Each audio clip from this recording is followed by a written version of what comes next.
Have you ever watched your investment drop suddenly and felt your heart sink? Or seen a news headline predicting a market crash and wondered if you should pull out everything immediately? You're not alone. I've been there more times than I'd like to admit, staring at my portfolio and feeling completely frozen with fear or tempted into panic selling. Here's the truth nobody tells beginners. Investing isn't just about numbers, charts, or returns. It's 80% psychology. But before we dive in, if you're serious about turning investing into a steady, rewarding habit, make sure you hit that subscribe button right now. While you do, imagine yourself part of a community where you get timely advice, real stories from people like you, and the support to stay confident no matter what the markets do. Go ahead, click subscribe. It won't take long, and it's your best step to financial freedom. Now, let's talk about emotions. Investing triggers feelings: fear, greed, doubt, excitement, and often these feelings lead to decisions that hurt your returns. Think about the 2008 financial crisis or the 2020 COVID market crash. When markets plunged 30 to 40%, panic was everywhere. But did the smart investors sell at the bottom? No, they stayed calm and kept investing because they had a plan. Here's a simple example that might sound familiar.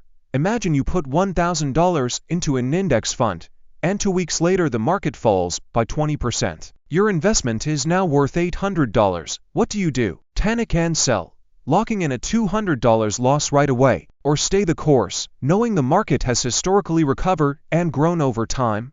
I wish someone had told me early on. The biggest investment you make isn't in stocks, it's in your ability to stay calm and follow your plan. Emotional discipline makes all the difference. Now, let's get practical with a way to keep your emotions in check.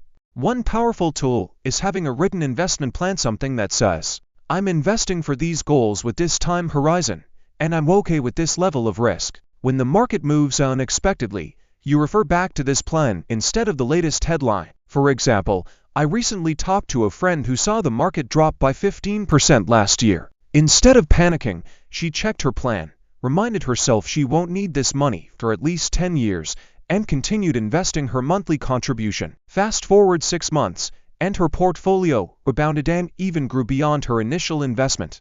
Another practical hack is using automated investments. Setting up regular monthly contributions called dollar cost averaging naturally smooths out the highs and lows. You buy fewer shares when prices are high and more when prices are low, reducing the risk of trying to time the market perfectly. If fear tries to creep in, here's a helpful phrase I repeat to myself. Investing is a marathon, not a sprint. You're building wealth gradually as long as you stay consistent. Remember, everyone has ups and downs emotionally.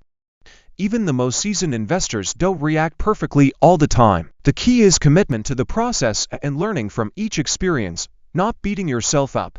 In the next episode, we'll dive into taxes, fees, and how to keep more of your investment returns in your pocket, because knowing this is crucial for your bottom line. If you've experienced emotional investing moments or learned strategies to stay calm, share your story in the comments. You never know who your experience might encourage today. And if you haven't already, this is your reminder. Subscribe to join a global community that's learning and growing together. Each video puts you closer to your financial goals. Let's keep moving forward together, calm, confident, and in control.